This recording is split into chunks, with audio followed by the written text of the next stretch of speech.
இந்த மழை காலத்தில் சளி இருமல் ஆழியாக விருந்தாளியாக நம்மளை ரொம்ப பாடாப்படுத்தி எடுக்குங்க. வாய்க்கு எது சாப்பிட்டாலுமே டேஸ்ட்டு தெரியாது.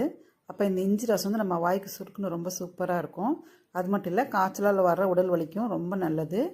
இந்த இஞ்சி ரசம் எப்படி செய்யுதுன்னு இப்போ நம்ம பார்க்கலாம். இந்த பாத்திரம் ஃபுல்லாக வைக்கிறதுக்கு ஒரு எலுமிச்சளவு புளி கரைச்சி வடிகட்டி எடுத்து வச்சுருக்கேன். இப்போ 3 துண்டு இஞ்சி பாருங்கள், நல்லா பெரிய துண்டாக 3 துண்டு இஞ்சி, 1.5 டீஸ்பூன் மிளகு, 1.5 டீஸ்பூன் சீரகம், 10 பல்லு பூண்டு.